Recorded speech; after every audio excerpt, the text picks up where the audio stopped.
child of democracy. There is no doubt that the South Africa that she grew up in after 1994 was a hopeful place. It was built on the South African dream, the promise that her life would be better than the life of her parents, and that her children's lives would be better still. What the President did during his address was to tell us the story of Tintswalo's start in life during the 1990s and 2000s. It was far from perfect, but it was a time of hope and possibility. But Tintswalo's life story does not end after childhood. Today, she is a 30-year-old woman. She has entered the next phase of her life as a wife, a mother, and a provider. Over the past decade, she has watched in growing horror as the dream of her childhood has been betrayed. Tintswalo's social consciousness started to develop during high school as she watched the ANC elevate a man accused of corruption and rape to the highest office in the land.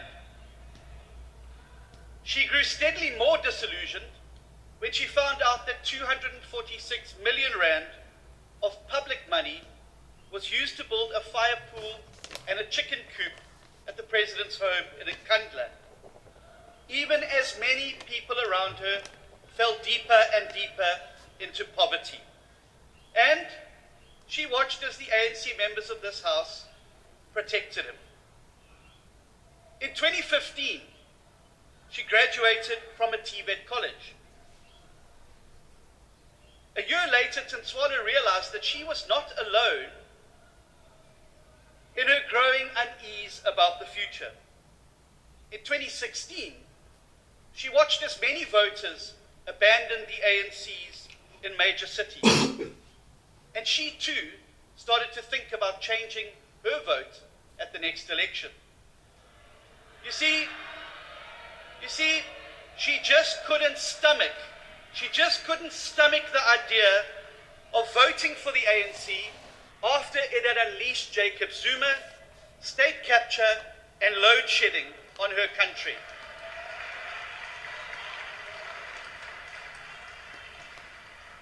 But in 2018, her spirits lifted.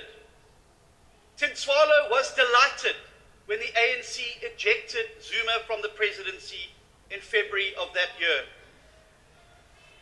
In fact, Mr. President, in 2019, Tintswalo voted for you.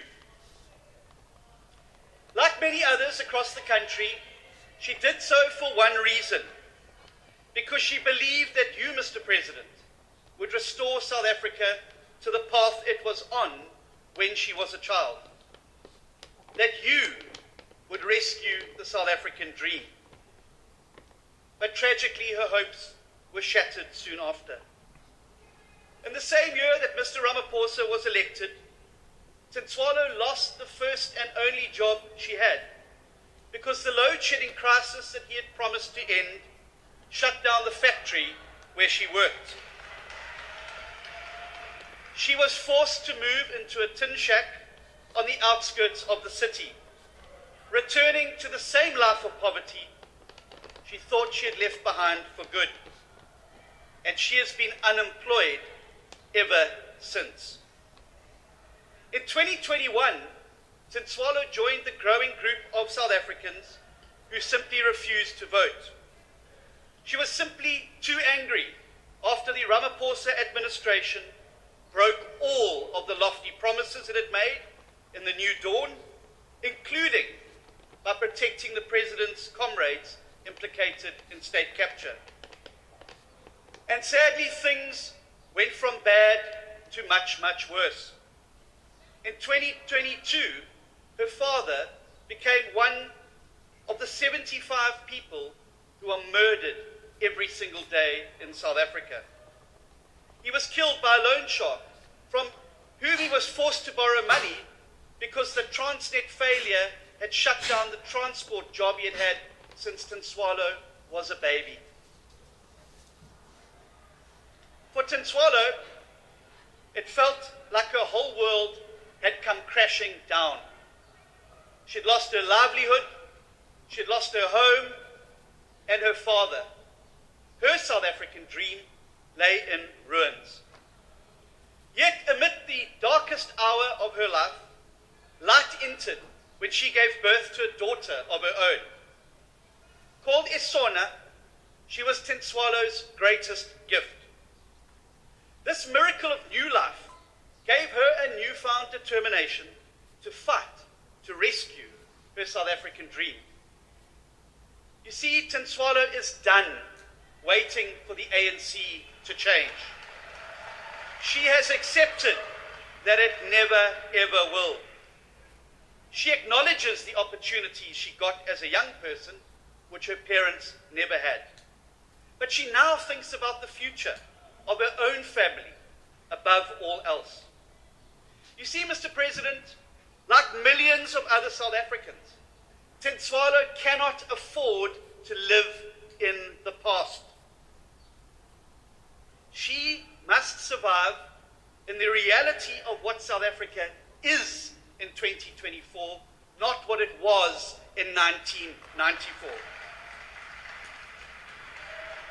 When she is reminded of her hopeful childhood, it fills her with sadness for the childhood that waits Sona.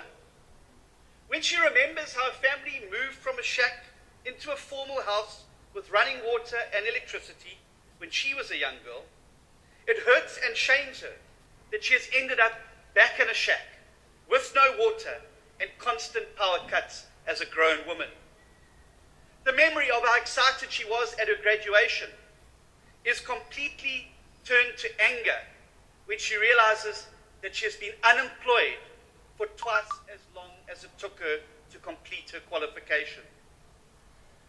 For the hard truth, Mr. President, is that when Tintswalo listened to the President on Thursday, it did not make her grateful, as he may have hoped. It made her sad and it made her angry.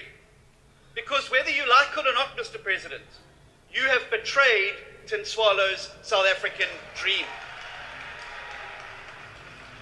Hearing the President speak without acknowledging that the same people who once gave her the permission to dream are the same people who have now shattered those dreams. And this has only made Tintswalo more resolute than ever that the time for change has come. She knows that the only reason she had a better start in life than her parents did was because her parents stood up and fought for change when it was required. The South African dream she tasted as a child did not come about by accident. Because dreams only come true when we fight to make them true. Tintswalo now knows that it is her turn to fight for change by removing the ANC from power. To rescue Sona from the nightmare that the ANC is condemning her to grow up in. And it's not only Tintswalo. That was Honorable John Steenhuisen of the Democratic Alliance. He is in Parliament today debating the State of the Nation address by Cyril Ramaphosa sometime last week. And please don't forget to leave your comment regarding the story of Tintswalo as it is trending right now. Please like, subscribe, share this video, and thank you for watching.